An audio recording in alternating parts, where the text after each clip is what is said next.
लद्दाख में टैंक बह जाने से 5 फौजी शहीद, लेह से 148 किलोमीटर दूर पेश आया वाकया।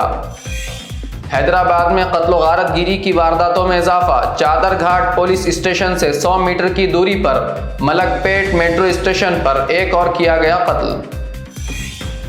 गुजरात में पेपर लीक मामले में सीबीआई के छापे। अहमदाबाद और गोधरा समेत 4 अजला में किया ऑपरेशन। रामपात में दर्जन से ज्यादा गड्ढे। मंदिर में पानी के रसाव के बाद हुकूमत की नाकिस कारकर्दगी आई सामने।